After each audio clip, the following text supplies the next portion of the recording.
वालेकुम बच्चों। उम्मीद है आप सब खैरियत से होंगे, जहाँ जहाँ होंगे खुश होंगे। बच्चों आज का जो हमारा लेक्चर है वो है बायो एनर्जेटिक का लेक्चर नंबर 4, जिसमें हम लोग डिस्कस करने जा रहे हैं what is the role of sunlight in the process of photosynthesis. अब जो हम लोगों ने पढ़ा है कि इस लेक्चर में हम लोग बच्चों ये डिस्कस करेंगे कि सनलाइट जो बहुत इम्पॉर्टेंट है, जिसके बगैर फोटोसिंथेसिस का प्रोसेस हो ही नहीं सकता, उसका क्या रोल है फोटोसिंथेसिस के प्रोसेस के लिए में। ठीक है, तो आज के लेक्चर में हम लोग डिस्कस करेंगे यही सनलाइट के ऊपर बात करेंगे कि सनलाइट कौन सी जो वेव है वो इम्पॉर्टेंट है for the process of photosynthesis. ठीक है, तो ये चीज़ें हम लोग डिस्कस करेंगे आज के लेक्चर में। तो बच्चों इससे पहले जिन बच्चों ने लेक्चर नहीं देखे, लेक्चर नंबर 1 और लेक्चर नंबर 2, लेक्चर नंबर 3, वो आपने लाजमी देखना है, क्योंकि लेक्चर नंबर 1 में हम लोगों ने डिस्कस किया था बायो एनर्जेटिक को डिटेल में कि हम लोग इस चैप्टर में क्या पढ़ेंगे। इसके बाद लेक्चर नंबर 2 में हम लोगों ने फोटोसिंथेसिस का इंट्रोडक्शन जो है वो डिस्कस किया था। इसके अलावा बच्चों लेक्चर नंबर 3 में हम लोगों ने ये डिस्कस किया था कि कौन सी ऐसी चीज़ें हैं जो फोटोसिंथेसिस के लिए प्लांट्स को चाहिए। ठीक है, तो बच्चों आज का जो हमारा लेक्चर है ना, जिसमें हम लोग डिस्कस करने जा रहे हैं सनलाइट के सनलाइट जो सूरज की रोशनी है उसका क्या जो है रोल है for the process of photosynthesis के लिए। ठीक है, ये डिस्कस करेंगे। तो बच्चों सबसे पहले मैं आपको ये कहूँगी, मैंने आपको बताया था ना कि जो सनलाइट है वो बहुत इम्पॉर्टेंट है फोटोसिंथेसिस के प्रोसेस के लिए। प्लांट्स के लीफ के अंदर फोटोसिंथेसिस का प्रोसेस होता है जिसमें सनलाइट बहुत इम्पॉर्टेंट रोल प्ले करती है। आपने देखा रात को फोटोसिंथेसिस का प्रोसेस नहीं होता। क्यों नहीं होता? क्योंकि सनलाइट नहीं होती, इस वजह से फोटोसिंथेसिस का प्रोसेस नहीं होता। तो सनलाइट जो है ना वो मोस्ट इम्पॉर्टेंट है for the process of photosynthesis. Without sunlight जो है वो फोटोसिंथेसिस का प्रोसेस नहीं होगा। ठीक है, तो इससे आप सनलाइट की अहमियत समझ गए होंगे कि फोटोसिंथेसिस के प्रोसेस में इसकी क्या अहमियत है। सनलाइट नहीं होगी तो फोटोसिंथेसिस का प्रोसेस नहीं होगा।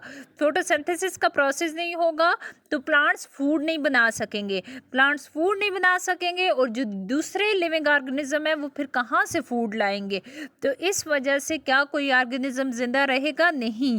तो सनलाइट बच्चों बहुत इंपॉर्टेंट है इन द प्रोसेस ऑफ फोटोसिंथेसिस। ठीक है, तो फर्स्ट हम लोग देखते हैं यहाँ पे क्या लिखा हुआ है। ठीक है, ये आपको एक सूरज का जो है पिक्चर भी नज़र आ रही है।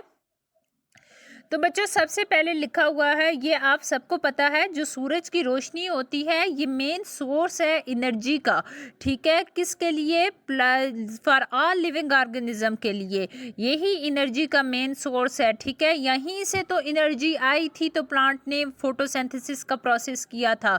तो जो मेन सोर्स है, जो सही सोर्स है, ठीक है, फोटोसिंथेसिस का प्रोसेस का, वो क्या है? सन है। ठीक है, और प्लांट्स के अंदर कौन से, हम लोगों ने ये बात की थी ना बच्चों के, प्लांट्स जो हैं वो सनलाइट को ऑब्जर्व करते हैं। तो प्लांट्स के अंदर कौन सी ऐसी चीज़ है जो सूरज की रोशनी को ऑब्जर्व करती है for the process of photosynthesis?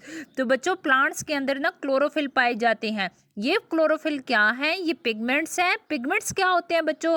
ये मॉलिक्यूल हैं जो कलर मॉलिक्यूल हैं, कलर वाले हैं, और ये क्या करते हैं? सनलाइट को ऑब्जर्व भी करते हैं। तो प्लांट्स के अंदर जो पिगमेंट है वो क्लोरोफिल पाया जाता है, जो कि ग्रीन कलर का है, जिसकी वजह से प्लांट्स जो लीव हैं वो ग्रीन भी नज़र आते हैं। ठीक है, और इसके अलावा बच्चों ये सूरज की रोशनी को ऑब्जर्व करता है। अब सोचने की ये बात है कि ये क्लोरोफिल कहाँ पे पाया जाता है बच्चों? ये क्लोरोफिल पाया जाता है प्लांट्स के क्लोरोप्लास्ट के अंदर। क्लोरोप्लास्ट क्या है? किचन है प्लांट का। ठीक है, मैं बता चुकी हूँ आपको, तो अब आपको इस पॉइंट की समझ आएगी। Plant sun is the main source of energy in the process of sunlight is observe by in the process of photosynthesis. Sunlight को ऑब्जर्व करते हैं बाय क्लोरोफिल के जरिए। ठीक है, कौन ऑब्जर्व करता है? Plants. Which is the main source, जो सनलाइट है वो मेन सोर्स है एनर्जी का फॉर ऑल लिविंग ऑर्गेनिज्म। जितने भी लिविंग ऑर्गेनिज्म हैं, ठीक है, उनके लिए जो मेन सोर्स है एनर्जी का वो क्या है? सन है। ठीक है, तो यहाँ तक ये पॉइंट आपको क्लियर हो गया होगा। तो बच्चों नेक्स्ट जो हमारा पॉइंट है ना वो है फोटान। ये आपने फर्स्ट ईयर की बुक में बार बार फोटान का जिक्र सुना होगा। तब ये फोटान क्या चीज़ है? ठीक है, तो अभी मैं आपको बताती हूँ फोटान क्या है। अब फोटान क्या है बच्चों? फोटान जो है, देखें बच्चों, लाइट जो है ना वो एक क्या है, एक एनर्जी है। कौन सी एनर्जी है? इलेक्ट्रोमैग्नेटिक एनर्जी है, जिसको हम लोग रेडिएशन भी कहते हैं। ठीक है, रेडिएशन मतलब रेस की सूरत में ये आती है ज़मीन तक। ठीक है, तो लाइट की सूरत में लाइट क्या है? एक एनर्जी की फॉर्म है। ठीक है, एनर्जी ही है लाइट, जिसको हम लोग इलेक्ट्रोमैग्नेटिक एनर्जी भी कहते हैं या रेडिएशन भी कहते हैं, जो एक्ट करती है। मतलब अगर सूरज की रोशनी ज़मीन पर किस फॉर्म में आती है, या तो वेव की सूरत में आती है। ठीक है, वेव की सूरत में, ये एक वेव बन के आई है। ठीक है, वेव की सूरत में आती है, या तो पार्टिकल्स की सूरत में आती है, पार्टिकल्स की सूरत में आती है। ठीक है, तो जो पार्टिकल्स की सूरत में आती है उसको हम लोग क्या बोलेंगे? फोटान। सम टाइम जो लाइट है वो भी क्या करती है? पार्टिकल्स की सूरत में भी आती है।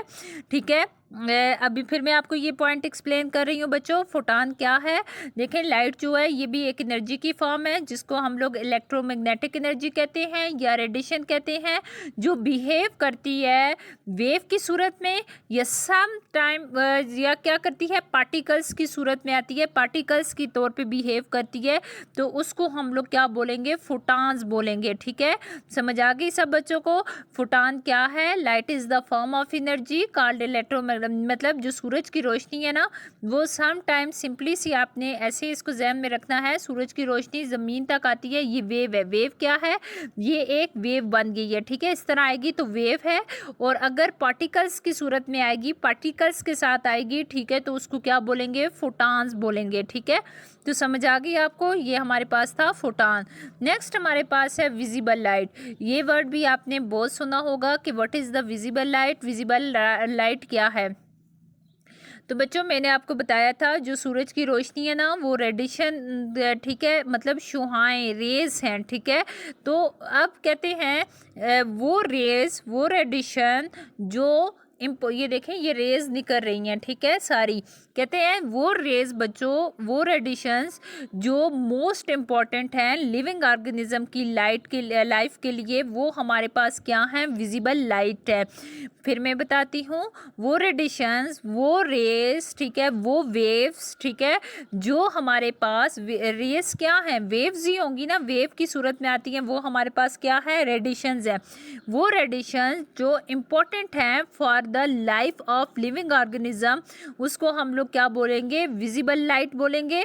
बच्चों, अब इस पॉइंट को मैं आपको ऐसे समझाती हूँ। देखें, ये सूरज की रोशनी है ना, इससे डिफरेंट रेज निकल रही हैं, डिफरेंट वेव निकल रही हैं, जिनकी लेंथ क्या है? डिफरेंट है, एक दूसरे से डिफरेंट है। कोई कितनी लेंथ वाली है, कोई कितनी लेंथ वाली, कोई छोटी है। ठीक है, हर वेव की क्या है? अपनी अपनी लेंथ है। ठीक है, कुछ सेम भी हो सकती हैं, कुछ क्या है, मतलब कहने का ये मतलब है ये एक ही लेंथ की रेज नहीं निकल रही। ठीक है, सबकी लेंथ क्या है? डिफरेंट है। ठीक है, एक दूसरे से लेंथ क्या है? डिफरेंट है। कोई जो है 400 नैनोमीटर की है, कोई 500 की है, मतलब डिफरेंट लेंथ की है। यहाँ तक तो आपको समझ आ गई। अब ये सारी रेज ना, सारी लेंथ वाली रेज प्लांट ऑब्जर्व नहीं करते। ठीक है, प्लांट सारी लेंथ वाली रेस को ऑब्जर्व नहीं करते, बल्कि कुछ लेंथ है जहाँ से लेके वहाँ तक, कुछ लेंथ है जहाँ तक प्लांट्स क्या करते हैं? ऑब्जर्व करते हैं। तो प्लांट कौन सी लेंथ वाली वेव लेंथ को ऑब्जर्व करते हैं? 390 से लेकर 760 तक जिनकी लेंथ होती है, उन्हीं रेस को क्या करते हैं?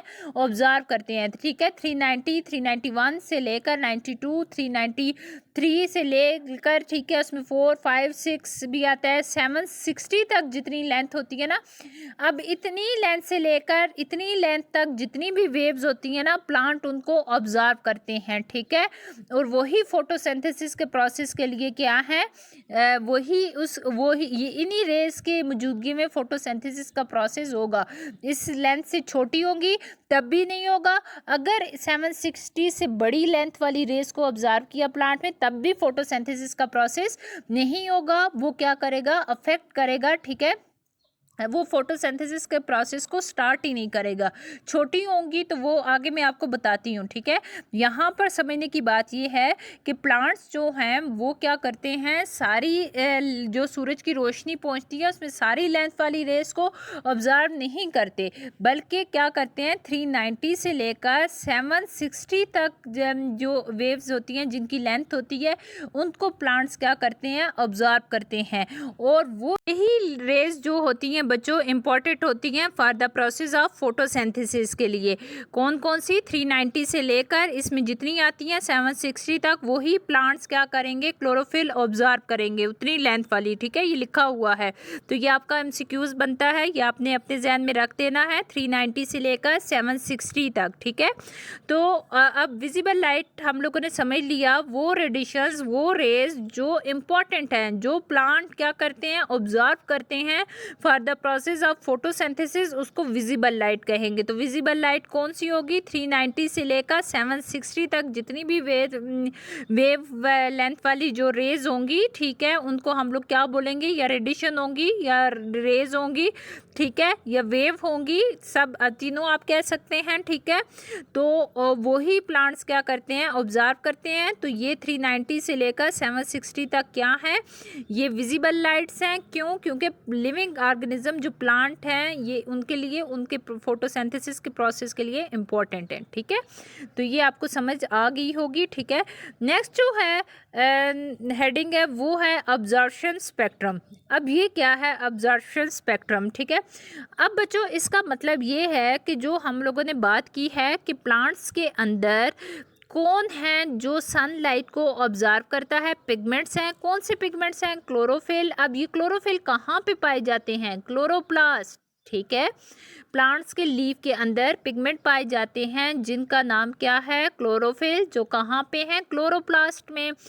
तो कहते हैं ये जो पिगमेंट्स है ना, इन पिगमेंट्स को मैंने आपको बताया था क्या कहते हैं, फोटो सिंथेटिक पिगमेंट्स कहते हैं। क्यों कहते हैं, क्योंकि ये फोटोसिंथेसिस के प्रोसेस में हेल्प करते हैं, ठीक है, सनलाइट को ऑब्जर्व करते हैं।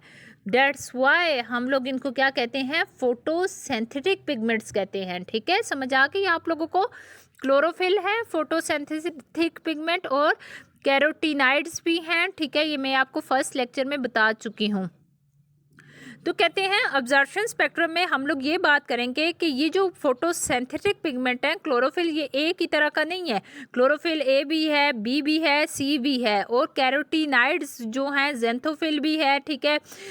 ये जितने भी हैं ये कितनी लेंथ वाली वेव्स को ऑब्जर्व करते हैं और कौन से कलर वाली, ये सूरज की जो रोशनी आती है ना, वेव्स, इनका क्या होता है, रेस के कलर होते हैं।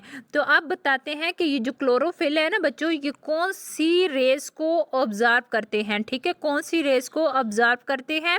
अब हम लोग देखेंगे इनको क्या बोलेंगे, फोटोसिंथेटिक पिगमेंट। ऑब्जर्वेशन स्पेक्ट्रम में हम लोग यही बात करेंगे, जो फोटोसिंथेटिक पिगमेंट है वो सनलाइट को ऑब्जर्व करते हैं। फोटोसिंथेटिक पिगमेंट मैं फिर बता रही हूँ, क्लोरोफिल की बात हो रही है, ठीक है। इनको क्यों फोटोसिंथेटिक पिगमेंट कहा जाता है, क्योंकि ये हेल्प करते हैं फोटोसिंथेसिस के प्रोसेस में। तो कहते हैं ये पिगमेंट्स क्या करते हैं, सनलाइट को ऑब्जर्व कर देते हैं फोटोसिंथेसिस के प्रोसेस के लिए, ठीक है। तो नेक्स्ट पेज पे लिखा भी हुआ है, ठीक है, ये तो आपको समझ आ गया।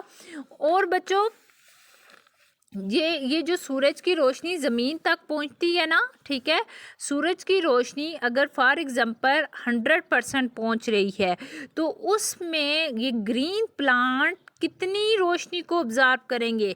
अगर सूरज की रोशनी 100% ज़मीन तक पहुंच रही है, सिर्फ जो ग्रीन प्लांट है वो 1% उसका ऑब्जर्व करेंगे, सूरज की रोशनी का। मतलब ये हुआ कि जो सूरज की रोशनी ज़मीन तक पहुंचती है वो प्लांट उसको कितने परसेंट जो है फोटोसिंथेसिस के प्रोसेस के लिए उसको यूज़ करते हैं, सिर्फ 1% को, ठीक है। और कौन ऑब्जर्व करता है 1% को, क्लोरोफिल और कैरोटीनाइड्स, जो कि फोटोसिंथेटिक पिगमेंट्स हैं। ये लिखा भी हुआ है, फोटोसिंथेटिक पिगमेंट हमारे पास क्लोरोफिल है और कैरोटीनाइड्स हैं, कैरोटीनाइड्स भी क्या है, पिगमेंट्स ही हैं, ठीक है, लेकिन ये हेल्पर पिगमेंट है। हेल्पर पिगमेंट क्या है, ये जब सूरज की रोशनी क्लोरोफिल ऑब्जर्व नहीं कर सकता, वो कौन ऑब्जर्व करके इसको देता है, कैरोटीनाइड्स ऑब्जर्व करके इसको देते हैं, ठीक है, किसको, क्लोरोफिल को। ये दोनों पिगमेंट्स हैं। कौन से पिगमेंट हैं, फोटोसिंथेटिक पिगमेंट हैं, क्योंकि ये फोटोसिंथेसिस के प्रोसेस में हेल्प करते हैं, ठीक है। तो ये यहाँ पे भी लिखा है, ये सूरज की रोशनी को कितने % ऑब्जर्व करते हैं, 1%, ठीक है, 1% ये क्या करते हैं, ऑब्जर्व करते हैं। अब हम लोग ये देखेंगे कि क्लोरोफिल कौन से कलर वाली लाइट को ऑब्जर्व करता है और उसकी लेंथ कितनी होती है, और कैरोटीनाइड्स कौन सी जो है वेव लेंथ को ऑब्जर्व करते हैं, उनकी लेंथ कितनी होती है। इस लेक्चर में हम लोग अब नेक्स्ट ये देखते हैं। सबसे पहले बात आ गई क्लोरोफिल पर, ठीक है। कैरोटीनाइड्स ये दो पिगमेंट्स हैं, जो कौन से पिगमेंट्स हैं, फोटोसिंथेटिक पिगमेंट्स हैं, क्योंकि ये फोटोसिंथेसिस के प्रोसेस में हेल्प करते हैं। ये कहाँ पे पाए जाते हैं, मैंने आपको कहा था, ये क्या है, क्लोरोप्लास्ट बनी है, जो मेसोफिल सेल में है, प्लांट्स के लीफ के सेल में मौजूद है, जिसको जहाँ पे फोटोसिंथेसिस का प्रोसेस होता है। और ये दोनों पिगमेंट्स क्या होते हैं, मॉलिक्यूल होते हैं, ठीक है, जो सनलाइट को ऑब्जर्व करते हैं, इसके अलावा कलर भी देते हैं। ये दोनों क्लोरोफिल और कैरोटीनाइड्स क्लोरोप्लास्ट के अंदर कहाँ पे पाए जाते हैं, ये जो थैलाकाइड है ना, ये थैलाकाइड पड़े हुए हैं, ये मैंने आपको समझाया था फर्स्ट लेक्चर में, ठीक है। इन थैलाकाइड मेम्ब्रेन में ये मौजूद हैं, ठीक है, मैंने आपको पिक्चर से भी बता दिया कि ये कहाँ पे मौजूद है। अब देखते हैं, ये पिगमेंट्स हैं, तो बच्चों इनका काम क्या है, सनलाइट को ऑब्जर्व करना। जब देखते हैं ये कौन कौन से पिगमेंट्स को कौन कौन सी सनलाइट को ऑब्जर्व करते हैं ये पिगमेंट्स। तो सबसे पहले तो मैं आपको ये बता दूं, क्लोरोफिल की टाइप्स हैं, ठीक है, ये एक ही क्लोरोफिल नहीं है, ये टाइप्स हैं इसकी, ठीक है। क्लोरोफिल A B C ये हम लोग आगे डिटेल में पढ़ेंगे, अभी हम लोग सिर्फ सबको इकट्ठा ही बोल रहे हैं क्लोरोफिल, ठीक है।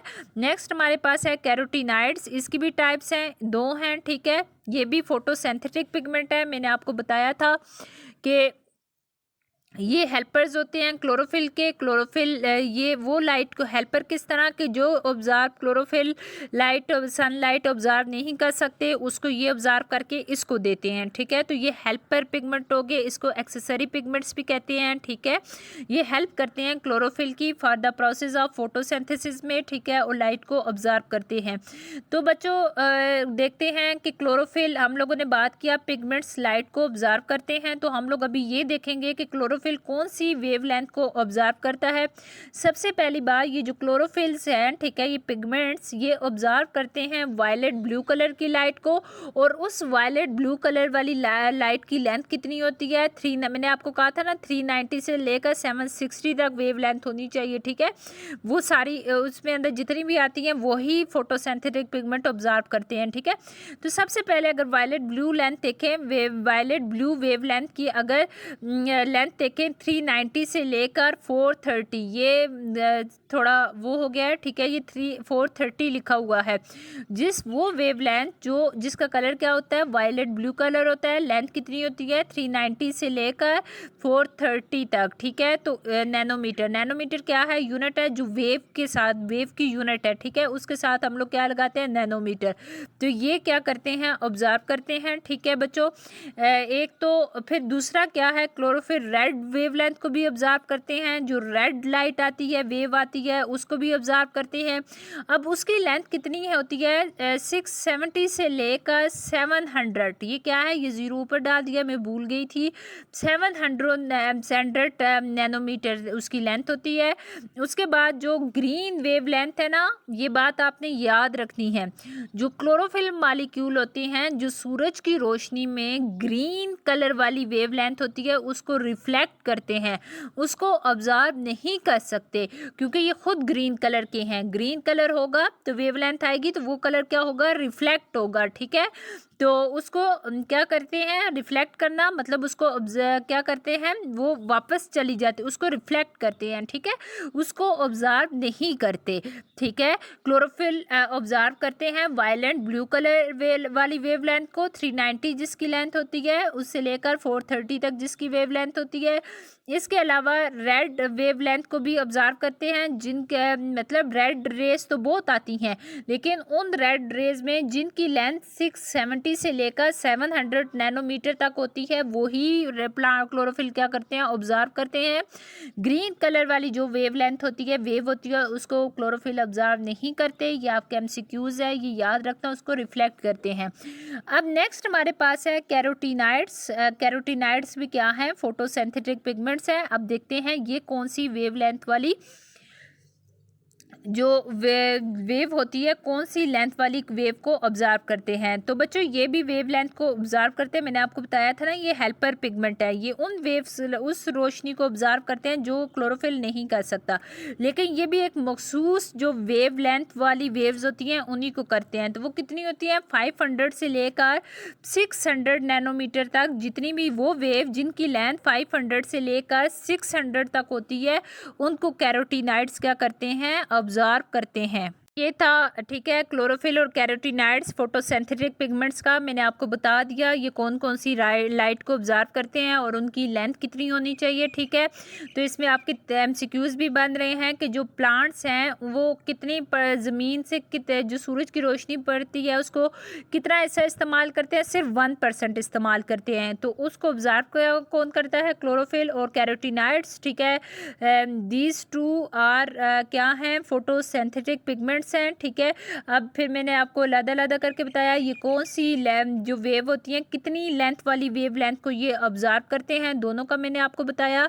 ये भी बताया कि ये प्लांट्स के अंदर कहाँ पे होते हैं, क्लोरोप्लास्ट के अंदर थैलाकाइड है, एक थैली लाइक स्ट्रक्चर है। ये थैलाकाइड जो ऊपर नीचे पड़े हुए हैं, उस थैलाकाइड की मेम्ब्रेन में ये दोनों पिगमेंट्स मौजूद हैं, ठीक है। तो अब बच्चों नेक्स्ट जो हमारे पास है वो भी इम्पॉर्टेंट है, आपको पता होना चाहिए कि effect of sunlight on the process of photosynthesis. बच्चों एक बात आपने याद रखनी है, ठीक है, यहाँ से आप नोट्स भी बना सकते हैं, ठीक है। तो बात आपने ये याद रखनी है बच्चों, जो वेवलेंथ ठीक है प्लांट्स ऑब्जर्व करते हैं फोटोसिंथेसिस के प्रोसेस के लिए, वो फोटोसिंथेसिस के प्रोसेस के लिए क्या है, राइट अमाउंट है एनर्जी की, ठीक है। कितनी इस्तेमाल करते हैं, एक तो कितनी से कितनी मैंने आपको बताया था, कितनी ऑब्जर्व करती हैं, 360 से लेकर 390 से लेकर 760 तक। ये आप देख भी लें, ये लिखा भी हुआ है। कितनी रेज वाली को ऑब्जर्व करते हैं, 390 से लेकर 760 तक। जितनी वेव्स होंगी, इनमें जितनी लेंथ होगी ना 390 से 760, उन्हीं वेव्स को क्या करेंगे, ये प्लांट्स ऑब्जर्व करेंगे।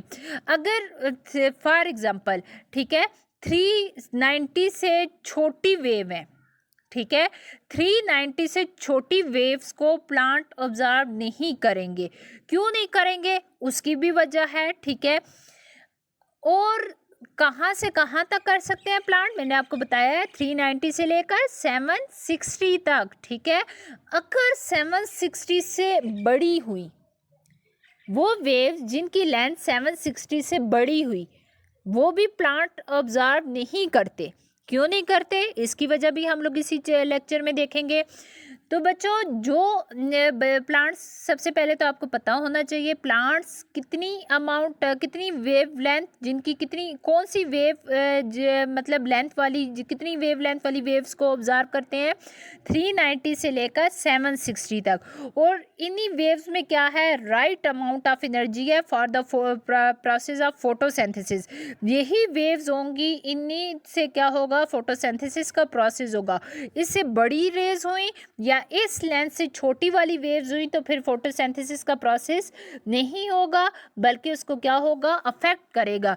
तो अगर हम लोग देखते हैं, अगर लाइट रेडिएशन छोटी हो, ठीक है, जो प्लांट ऑब्जर्व करते हैं, प्लांट कितनी ऑब्जर्व करते हैं, 390 से, अगर 390 से लेकर 760 तक करते हैं, अगर 390 से छोटी होंगी तो फिर क्या होगा बच्चों, ये जो छोटी वेव लेंथ वाली रेज निकलती है ना सूरज में, इसमें बहुत ज़्यादा एनर्जी होती है, बहुत ज़्यादा एनर्जी होती है। तो ये प्लांट ऑब्जर्व नहीं करेंगे। वो कौन सी हैं, यूवी रेडिएशन है, यूवी रेज हैं, ठीक है, अल्ट्रा वायलेट रेज हैं, ठीक है। तो ये प्लांट क्यों नहीं ऑब्जर्व कर सकते, क्योंकि जो छोटी रेज होती है ना, 390 से जो छोटी रेज होंगी, जो छोटी रेज सूरज से निकलती हैं उनमें बहुत ज़्यादा एनर्जी होती है। अगर प्लांट्स ने वो ऑब्ज़र्व कर ली तो प्लांट्स के जो सेल हैं वो क्या होंगे, उनके लिए वो डेंजरस है। कैसे डेंजरस है? क्योंकि प्लांट्स क्या बना रहे हैं, ग्लूकोज बना रहे हैं, फूड बना रहे हैं। ग्लूकोज क्या है, एक ऑर्गेनिक कंपाउंड है। क्यों ऑर्गेनिक कंपाउंड है? क्योंकि उसके में कार्बन और हाइड्रोजन साथ आता है। C2 क्या है, C6H12O6, ये है ग्लूकोज। तो ये एक ऑर्गेनिक कंपाउंड है, ऑर्गेनिक मॉलिक्यूल है। तो क्या होगा अगर प्लांट क्या करेंगे, ज़्यादा जो है शार्टर वेवलेंथ वाली वेव्स को ऑब्ज़र्व करना शुरू कर दिया, उनमें तो एनर्जी बहुत ज़्यादा है। वो क्या करेंगी, ये जो ऑर्गेनिक मॉलिक्यूल है ना प्लांट्स के अंदर, उसको ब्रेक होने का ख़तरा है और ये इस प्रोसेस को क्या करेंगी, अफेक्ट करेंगी। ठीक है, जो छोटी रेज होती हैं वो जो ऑर्गेनिक मॉलिक्यूल है ग्लूकोज, उसको तोड़ सकती हैं क्योंकि इनमें बहुत ज़्यादा एनर्जी है। वजह से प्लांट्स जो हैं 390 से छोटी छोटी जो रेज हैं जिनकी लेंथ 390 से कम है वो ऑब्ज़र्व नहीं करेंगी, क्योंकि जो छोटी वेव लेंथ वाली रेज होती हैं उनमें ज़्यादा एनर्जी होती है, जो क्या करती हैं प्लांट के अंदर जो ऑर्गेनिक मॉलिक्यूल है, ऑर्गेनिक फूड हैं जितने भी, ठीक है, उनको क्या करेंगे, उनके ब्रेक डाउन कर देंगे। ठीक है, अब आप सबको पता होना चाहिए ग्लूकोज ऑर्गेनिक मॉलिक्यूल है, एक ऑर्गेनिक कंपाउंड है। क्यों? क्योंकि उसमें अगर फार्मूले को देखें कार्बन और हाइड्रोजन साथ साथ आ रहे हैं, जिनमें कार्बन और हाइड्रोजन होगा वो क्या होंगे, वो ऑर्गेनिक मॉलिक्यूल होंगे। ठीक है, तो ये तो हो गया कि जो शार्टर वेवलेंथ होती हैं उनका क्या इफेक्ट होता है। अब बच्चों हम लोग देखते हैं, तो हम लोगों ने बात की थी कि प्लांट्स 390 से लेकर 760 तक जो है वो वेव्स को ऑब्जर्व कर सकते हैं। ना इससे बड़ी कर सकते हैं 760 से, ना 390 से छोटी कर सकते हैं। अब देख, छोटा तो हमें पता चल गया कि छोटी जो वेव्स होती हैं वो इस वजह से नहीं कर सकते क्योंकि उनमें ज़्यादा एनर्जी होती है, और एनर्जी क्या करेंगे, वही एनर्जी अगर ऑब्जर्व हो गई तो प्लांट के अंदर जो फूड बन रहा है ग्लूकोज वो टूट जाएगा। ठीक है, तो इस तरह ये प्रोसेस अफेक्ट होगा। तो अगर हम लोग देखते हैं अब ये बड़ी रेज जो 760 से बड़ी हैं, उनका क्या अफेक्ट पड़ता है प्लांट्स पर। तो बच्चों ये आप याद रखना, जो बड़ी रेज होती हैं ना 760 से बड़ी हैं, ठीक है, जिनकी लेंथ बहुत बड़ी है, बड़ी रेज का मतलब है जिनकी लेंथ ज़्यादा है, 760 से ज़्यादा है, तो उनमें कम एनर्जी होती है। जिस तरह इंफ्रारेड रेज हैं, ठीक है, इंफ्रारेड रेज हैं, ठीक है। तो बच्चों ये रेज क्या करेंगी, लाइट ऑफ लॉन्गर वेवलेंथ कैसे अफेक्ट करती हैं। विजिबल लाइट कौन सी होगी, ठीक है, विजिबल लाइट वही होगी जो प्लांट ऑब्जर्व करते हैं, कितनी 390 से लेकर 760 तक। तो आप ये यहाँ पे कंफ्यूज नहीं होना। कहते हैं if the radiation is longer than visible light, मतलब विजिबल लाइट 390 से लेकर 760 जो प्लांट ऑब्जर्व करते हैं जितनी वेव लेंथ वाली वेव्स, उससे अगर बड़ी हुई लेंथ में, तो आपको मैंने अभी बताया है जो सूरज की से जो वेव्स निकलती हैं जिनकी बड़ी लेंथ होती है, ठीक है, ज़्यादा लेंथ है, तो उनमें लो एनर्जी होती है, उनमें ज़्यादा एनर्जी नहीं होती। तो ये फोटोसिंथेसिस का, जिनमें एनर्जी नहीं होगी तो वो फोटोसिंथेसिस का प्रोसेस कैसे करेंगे। फोटोसिंथेसिस के प्रोसेस के लिए हमें क्या चाहिए, राइट अमाउंट एनर्जी, मतलब वो वेव्स चाहिए जिनमें ना ज़्यादा एनर्जी है ना कम एनर्जी है, क्योंकि ज़्यादा होगी तो वो फूड को जो ग्लूकोज बन रहा है उसको तोड़ देंगे, एनर्जी ज़्यादा है। और अगर कम एनर्जी वाली हुई तो फिर भी फोटोसिंथेसिस का प्रोसेस अफेक्ट होगा।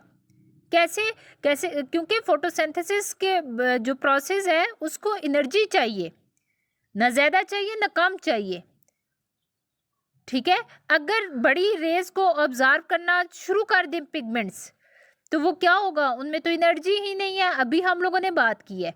तो फोटोसिंथेसिस का प्रोसेस कैसे स्टार्ट होगा। तो इस तरह दोनों वेव्स ने अफेक्ट किया है कि नहीं किया फोटोसिंथेसिस के प्रोसेस के लिए। इसीलिए तो मैं आपको कह रही थी, यही तो वजह है कि प्लांट्स जो हैं एक मखसूस लेंथ वाली जो 390 से लेकर 760 वाली हैं उन्हीं को ऑब्जर्व करते हैं प्लांट के अंदर जो पिगमेंट्स हैं। क्यों? क्योंकि उनमें ना ज़्यादा एनर्जी है ना कम एनर्जी है, उनमें राइट अमाउंट ऑफ एनर्जी है जो फोटोसिंथेसिस के प्रोसेस के लिए ठीक है, ना वो इन वेवलेंथ फोटोसिंथेसिस के प्रोसेस को अफेक्ट करेंगी, ना कोई जो है नुकसान देंगी।